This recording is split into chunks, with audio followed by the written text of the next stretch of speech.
on how to reduce the greed and become sustainable.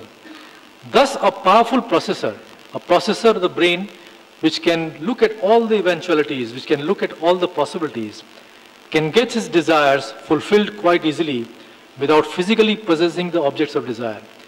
In fact, all these things I have written in my book called Nature of Human Thought. And I also, as an engineer, felt that if we have a virtual reality is a new process which is coming now, where in front of the screen with the earplugs, with some different types of goggles, sensors on your fingers, you can feel the real world. This is used by the pilots to train, and there is being used by designers for designing engines when you are in Pune and somebody is in Stuttgart, etc. But this is what I feel. If we all get this senses where you don't require too much of resources, real resources, you can get your desires fulfilled.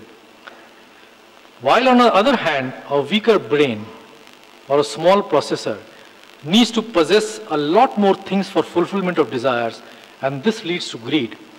Thus, to live a sustainable life, it is necessary to have a powerful brain processor. We will talk later on about how to develop a powerful brain processor. Desire is a very useful and necessary emotion. It allows us to achieve something and be active. Without desire, we will be lifeless, dead, or like stones. However, what is required is that for us to satiate or channel our desires so that we get fulfilled without too much taxing of resources, materials, and energy. Next slide. Satiation of desire requires energy and material resources, and excessive desire leads to greed and hence to unsustainability. A person's wisdom helps to keep a check on the desires. In its absence, the mind goes into an ever-expanding spiral of greed and excesses. Unresolved desires produce memory knots or stresses which have the mechanism of always directing the brain to them and creating anger, frustration, and hence depression. This happens because the thought production is channeled or influenced by the existing memories. If the brain has more memory knots of unfulfilled desires, then the new thoughts will be centered and focused around them, leading to anger, frustration, etc. A stressed mind also gets angry very fast.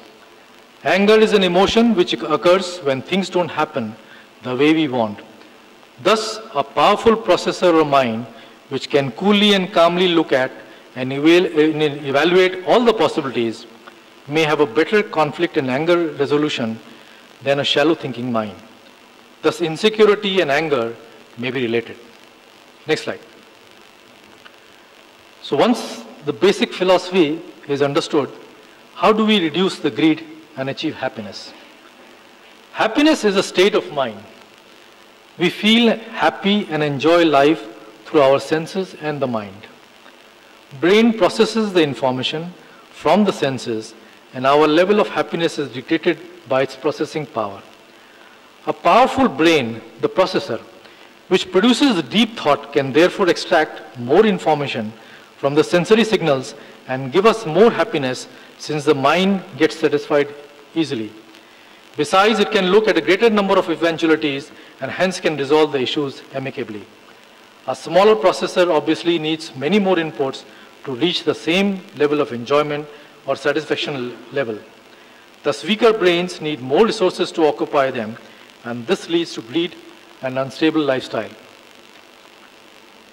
A powerful brain or a processor also changes the priorities in life and helps in focusing on getting personal happiness through mental peace rather than material needs.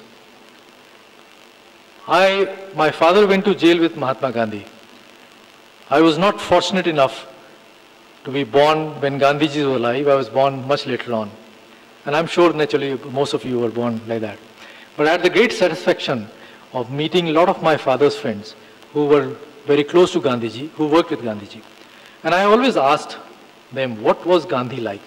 Because whatever has been written about Gandhiji, including what he wrote himself, it was very concise and extremely dry. In fact, nothing of emotion came about. And I was told that he was a very emotional person, a man of a great heart. And I think one of the great things he possessed was a very powerful brain. In fact, if whatever I have heard from people and whatever people have written, he had an aura, and that aura could only come from a yogi of a very high quality. And in fact, one of the greatest things that he possessed because of this great quality of brain was concentration. Because of this tremendous power of his brain, so he could concentrate on something and he could get so much absorbed in that thing that probably that gave him a very high. And that is what we are talking about. When you concentrate and think deeply, you get lost in processing that information. When concentration on a single thought is carried out regularly and continuously for a long time, it takes our mind away from our insecurities and hence gives us a feeling of calmness, well-being and happiness. The insecurity of our human beings comes when they have nothing to do. Ask yourself about this. An empty mind is a devil's workshop, is an old saying. Thus activities such as hoarding of wealth, material goods, etc. are the result of a very shallow mind. Such a mind seeks enjoyment and gets its activities like binge shopping. A mind which is very powerful is capable of finding enjoyment within itself and makes a person self-contented and happy. Thus, the act of accumulation of hoarding of anything is a sign of a lower intelligence level, since it is driven by a fear complex of losing out or not having enough. For example, we can only wear one shirt and one pant. So what is the need to have 100 shirts and 100 pants? We can live in one house or drive one car. So what is the need to have many houses and a dozen cars? And yet, there are a large number of people who do that. So a powerful mind can resolve these issues, and this leads to a sustainable lifestyle. Another aspect of a very powerful processor and an evolved brain that also becomes acutely aware and sensitive of its surroundings. This awareness happens because of the need for maximization of experience, and the brain seeks ever-expanding spheres of experience. Thus, it is able to expand its horizons to encompass our world, solar system, and universe. This expansion gives us a tremendous sense of peace, tranquility, and perspective on life. And this is the genesis of wisdom. This awareness and sensitivity to surroundings is also the genesis of non-violence, since this makes all life sacred. And wisdom and non-violence towards nature helps us living sustainably and not being corrupt. And this was the lesson of Gandhiji. He was non-violent, not because somebody told him, because in his quest for truth, in his whole process of creating a very powerful mind, he became very aware of the surroundings, became very aware of the whole system of life, and that made him non-violence. Next slide. Now we'll come to our next topic on how to produce a powerful processor. How many of you do yoga? Physical yoga or mental yoga? Good. I'm asking the young people. The old people are replying to me. Have you tried yoga? Have you tried meditation? I'll talk about it later on. Focus on a single thought or a desired object for a long time is the essence of yoga. People will tell you all sort of things, that you focus on God, you focus on something spiritual, but focus on anything. If the boys like the girls, focus on the girls. If you like money, focus on money. But have a continuous thought of that. Have a continuous deep process in that. And then you'll start understanding what it's all about. The futility. That is the basis. That is how the mind works. Because when you start focusing on a single thought continuously for a very long time, the mind has a tremendous capability of trying to bring in all the neurons on that particular thought. And this gives a very great satisfaction, happiness, and at the same time, it makes a mind very powerful and starts looking at all the eventualities. This is also called concentration, meditation, dhyan, etc. All great ideas, thoughts, inventions, etc. have come about by people who had a power of intense concentration. Sanyam, which is the word which came from Patanjali Yoga the first time, on any idea or object also produces happiness. Meditation and increased concentration not only helps produce a powerful processor, but also has a tremendous impact on the health of human body. As all of you must have read, a large body of scientific data now exists which shows the beneficial effects of meditation on heart, blood pressure, and the whole host of modern ailments. Besides, it is a great stress reliever.